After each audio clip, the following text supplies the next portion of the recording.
Okay friends, trying to film this intro with Mr. Zane Paul has been interesting. He's going through a growth spurt. He wants to be on my breast every 5 seconds. So I'm going to give him back to daddy, but I just thought we would start the video with a really cute, swaddled, 22-day-old Zane Paul. Okay friends, I'm glad I got to get little Zane at least in like 2 seconds of the intro before he needs to eat again. If you are new around here, hello, my name is Nikki. I had a baby. His name is Zane. 22 days ago, and I just wanted to sit down and do this video because there are so many things that are happening postpartum that I just didn't realize. I've watched all the videos, well, not all of them, but I've watched a lot of people's videos. I've talked to my doctor. There's just things that once you actually go through having the baby and everything that comes with it after, that I just wanted to share it because it's just been very interesting as a first-time mom. I have 2 other channels if you're interested, a couple of housekeeping things, all of like babies, first Christmas, first Thanksgiving, all that stuff's on the vlog channel. Well, it's going to be. I'm going to post shopping for the Christmas tree with baby and baby's first Christmas down below. I film everything just because it's my first kid and I just want to try to remember as much as possible. And then I also have a reselling channel, which I link down below. I am so glad I documented as much of my pregnancy as I could. So if you're new around here, I filmed telling my boyfriend, I filmed telling my mom, some of my most favorite videos, and then I've done pregnancy updates along the way. So this is kind of a continuation of my 40-week pregnancy update, but not really, because postpartum is its own beast. So I'm just going to jump into it. Please remember, please be gentle with me. I'm very sleep deprived, okay? I'm a little cuckoo, so I might jump around in this video, but I'm going to try to stay as succinct as I possibly can as a new mom 22 days in with a baby that's having a growth spurt. So let's just jump into it. I think first I should start with the most important part that I think a lot of us know, but the emotional aspects of postpartum has just been like, I feel like I'm handling it really well. I'm definitely not dealing with postpartum depression. My doctor called to check on me, like my family checks on me. I'm lucky enough that my boyfriend is on paternity leave for 2 months, so he's home with me. So lots of people checking on me, and I feel mentally strong, but I just feel very, I don't know any other way to say it, but hormonal. I literally cry at least once a day. And when I say at least, it's usually like 2 to 5 times a day. And the thing is that a lot of the crying is honestly about happy crying. Well, I don't want to even lie. Like, I'd say 50% is happy crying and 50%, especially like the first 2 weeks, the first 14 days postpartum, we're just like scared. It's just scary, you guys. You give birth to this baby and then you're responsible for keeping it alive. And it's just, I don't know of any other way to describe it except being like, oh my God, I went from having to be selfish and be responsible for just myself, keeping myself alive, to keeping myself and this baby fed, alive, gaining weight, doesn't hurt themselves, is breathing okay. It's very scary. So a lot of the crying was about being scared and like, am I doing this right? Is everything going to be okay? The first 14 days, it's just this little tiny human is your responsibility. And it was just scary, at least for me. I can't speak for everyone. If you guys would love to share your experiences down below, I'd love to hear them. I read all of your comments. I'm not the best at responding to them, but I do read all of them. So if you want to share your experience, I know postpartum stuff is very personal, so no pressure, but if you want to, you guys know I share a lot of stuff on the internet. If you want to, I'd love to hear your experiences down below. But then I would just stare at the baby and cry because he's just so cute, and I can't believe like he came out of me. This is 50% of me, and he's just adorable, and I see my boyfriend in him, I see myself in him. So it was like crying because of happiness, crying because I'm a little bit scared, but the crying has definitely subsided. So we're day 22, he's 22 days old, and I haven't cried in like a day. So I'm feeling like this is a win. Like, it's currently noon and I haven't cried today, and I don't think I cried yesterday. So yeah, I'm going like 36 hours without crying. So I'm really grateful that I haven't had any postpartum depression. I've just been super, super emotional, very sensitive. But I think because of the support system I have, I'm really dealing with the emotions very well. Like, and it's a very odd time to have a baby during Corona. And I gave birth basically, I'm pretty sure we're in the second wave here in Los Angeles. Things have officially shut down again Gyms are closed. You can't eat in restaurants. I don't even think you can eat outdoor dining where I live, at least.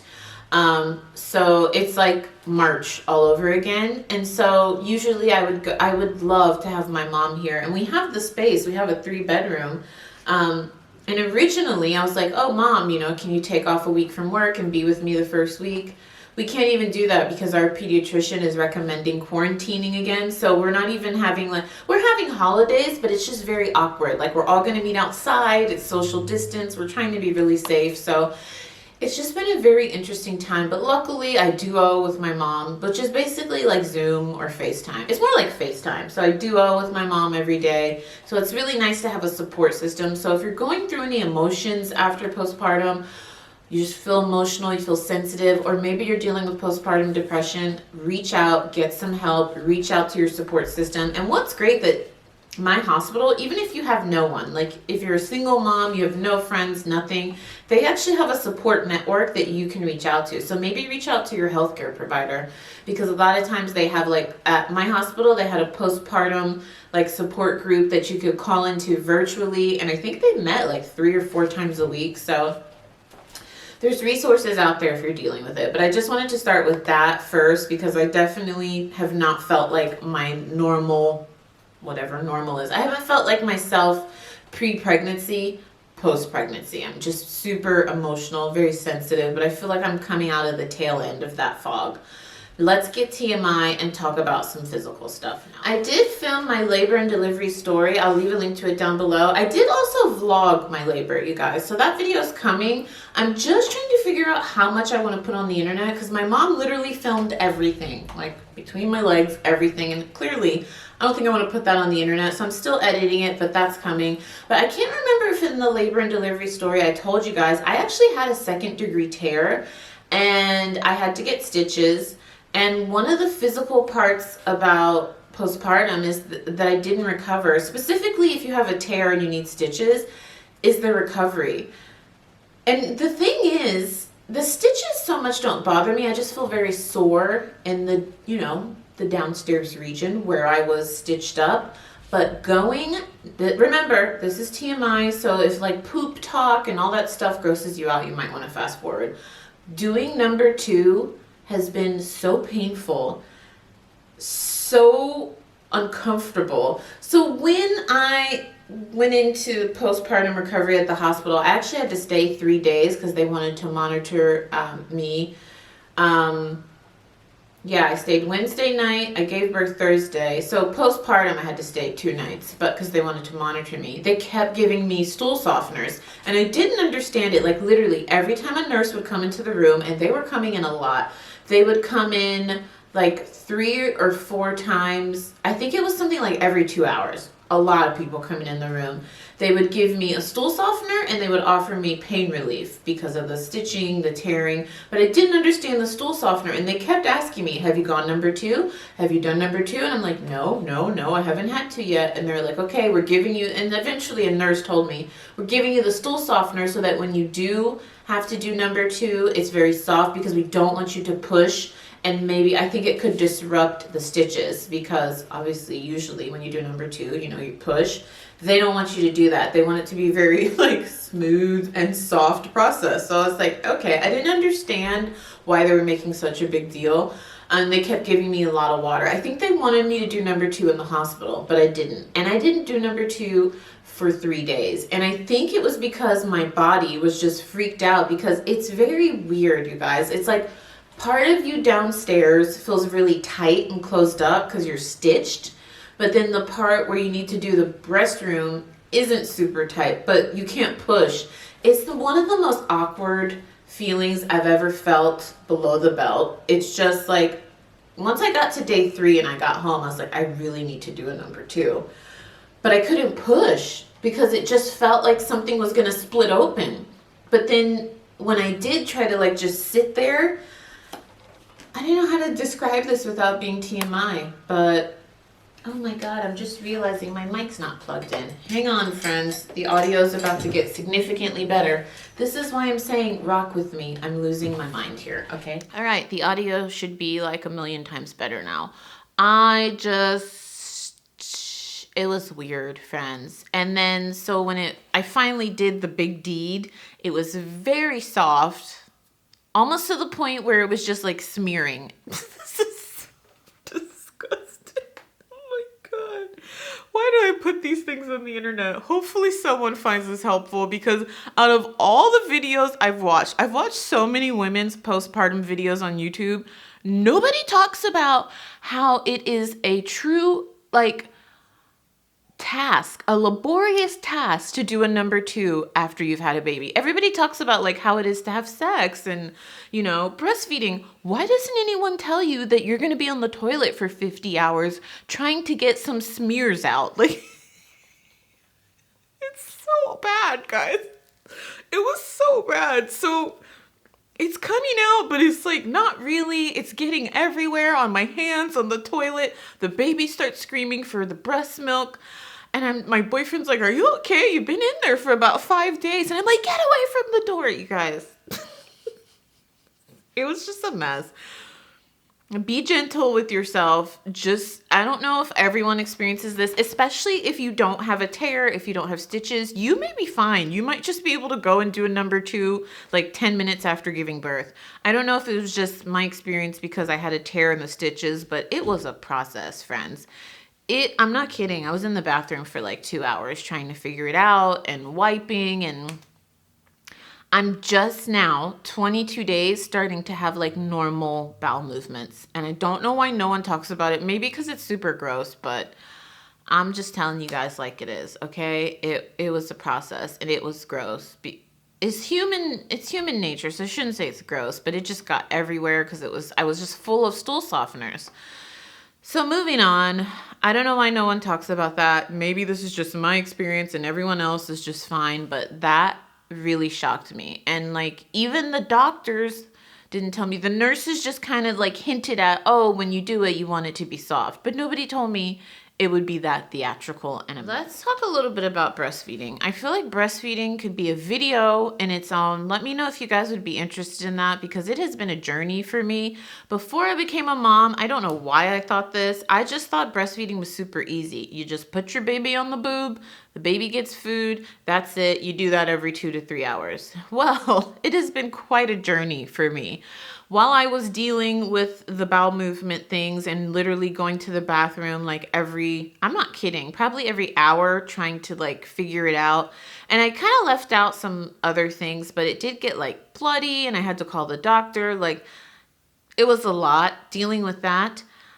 Baby likes to eat a lot. And I don't know if it was I or the baby, but little Zane was having latch issues. We were having issues. So basically every time I would put him on the breast, it literally felt like he was ripping my nipple off. Luckily, my hospital had some amazing lactation consultants. So if you give birth in a hospital or a birthing center, wherever you give birth, if they have lactation consultants, I read this and I saw it in videos everywhere said, like, even if you feel like breastfeeding's going great, just have them come in and observe. Maybe they can give you tips. The second lactation consultant I had come into the hospital, it was like the day we went home, she stayed with my boyfriend and I, and she made sure he learned too for an hour and showed us how to get Zane to latch properly, how to hold him properly, how to express the breast milk with your hand. This lady was amazing. I submitted a 5-star review about her to the hospital because they sent me a survey afterwards. I cannot recommend a lactation consultant enough. They even have people that'll come to your house. Like, if you've gone home and maybe you're not at the hospital anymore, you can look up like a certified lactation consultant, and I highly recommend it. But I had to learn how to get him to latch properly before I went home. And then also, not everyone has the supply that your baby needs. So he just likes to eat a lot. So I had to learn to pump. I had to learn which pump is great. I actually have 2 pumps, and they are very, very expensive. I'm not going to lie to you. I will link them down below, but they have been a lifesaver because sometimes in the middle of the night, if my nipples are super sore, I can just put my breast milk in a bottle and give it to him. I did wait a couple weeks to give him the bottle, but the breast pumps that I've been using are the LV. That's a portable one. It's great. It's just not as strong as the second one that I use. That's hospital grade. You guys, this pump is $2,000. Yes, I know. I had no idea that this stuff costs this much money. It is $2,000, but it is the strongest pump I have ever tried, and it gives me the most breast milk possible, and I just love this thing. So it's like my main pump. It's called the Medela Symphony. I'll link it down below. I showed it on my Instagram. I could go get it and show it to you guys, but it's really huge. Let me go get it. Hold on.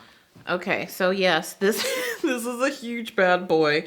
I love this thing. It's worth every penny, especially because I plan on breastfeeding for quite a while. I know I'm gonna get my money's worth out of this, and maybe if we have a second child, I'll use it then. So it's huge, but this is hospital grade strength. I love this thing. And then this is the LV. It has a little container. I'll show you a close up. There's some breast milk on it, sorry. There's a little container that actually catches the milk right here. But this thing is awesome because you can put it in your bra and literally be pumping anywhere. They're portable. They don't have to be hooked up to anything. You charge them. It's just not as strong as this bad boy. Like these two together have made breastfeeding so much more doable for me, and which kind of leads me to the next one that I had no idea about postpartum, are baby growth spurts. I guess this could be like a baby update, but I have to talk about this because it's happening while I'm going through the postpartum process. Little Zane is going through a growth spurt, and I didn't know this until we started going to the pediatrician. First time mom here, but babies have growth spurts, and from what the pediatrician told me and from what I've researched, it's 3 weeks, 3 months, 6 months, 9 months, and I think 12 months. It seems to go in threes. You guys, this growth spurt is no effing joke. We went from little Zane wanting to eat every 2 to 3 hours to, I'm not kidding, this kid wants to eat every 20 to 30 minutes. Like, this has been going on, according to the pediatrician, it can go on for like 3 to 5 days. We're on day 3. This has been wild. You get no sleep because I'm not kidding. He doesn't care if it's day or night. He doesn't care if it's 1 a.m., if it's 1 p.m. He wants to eat every 30 minutes. And he just like does the signals with his tongue. He starts smacking his lips. He's looking for the nipple. I'm like, how can you keep eating? And he's not throwing up. He's doing normal poos. It's just all going to his body. He's just growing. I didn't know this was a thing. Had no clue until I had a baby. I knew obviously before I had a baby that babies grow, but I didn't know that they have these I don't know, maybe my baby's different, but this is like kind of extreme. I'm not kidding. Like if he goes 30 minutes without eating, he will scream at the top of his lungs. So that intro that we filmed in the beginning, that was just luck that he was not screaming, because I literally had removed him from the boob, swaddled him, and filmed the intro. So I was like, I've got 30 minutes before this kid starts screaming at the top of his lungs. Growth spurts. Like all the videos I watched, I didn't hear anyone talk about that. And I watched a lot of videos. So it can just be a lot. I just thank God that I have so much help and support, and I am so grateful. I am so grateful that my boyfriend is home full time with me, because to be dealing with this alone, I'm in quarantine. We can't have the grandmas come over. Grandpas can't come over. And then just to be like super emotionally sensitive, to be dealing with the body changes, it would just be a lot to deal with alone. I commend you. I commend all the single parents out there that are doing this alone, especially during Corona. Oh my God. It's a lot, friends. It is a lot. So it's a lot in the most beautiful way, though. I love him so much. I've never been so in love in my life. I just love him so much. Even talking about all that, the poo, my nipples being on fire, breastfeeding 50 times a day.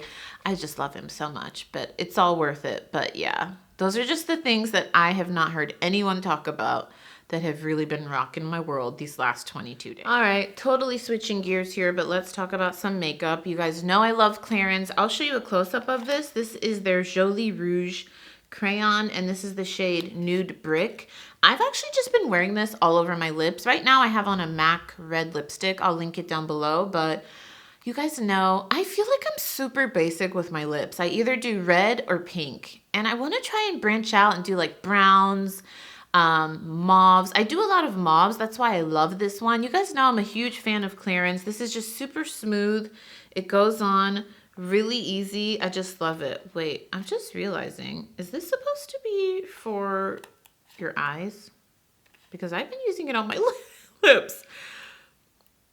Intense color matte fit. Okay, yeah, it's supposed to be on your lips because it's like, wait a minute. You guys, but the thing is, you guys, you can use makeup for whatever you want. I've used lip crayons on my eyes before. I've used eye crayons on my lips. I don't care. But I've really been enjoying this. I always tell you guys, I feel like Clarins is so underrated here on YouTube because I think they're like a more mature brand, but I love a lot of their stuff. Like their night cream. I'm looking at a bunch of their stuff I have right now. Their night cream, their Hydra mask, but I've been using this on the lips and I really love it. But I want to branch out. I want to try some more shades. I just love how smooth it goes on and it's very long wearing and it's comfortable. I want to try some more shades because I want to try and get into brown. Like I see so many brown skin girls that do these like beautiful tan brown lips and I can never find the right combo. So if you have a recommendation for someone who's brown skin for like a tan brown lip liner combo, let me know in the comments down below. Let me know if you guys enjoyed this video because I want to do more videos like this. Like I want to do a video on my bump transformation. I want to do a video on how my body's changed since giving birth because that's been interesting. I'm currently down 23 pounds. Had baby 22 days ago and I'm down 23 pounds. So yeah, let me know if you'd be interested in more content like this. You can check out like my other pregnancy related videos right here.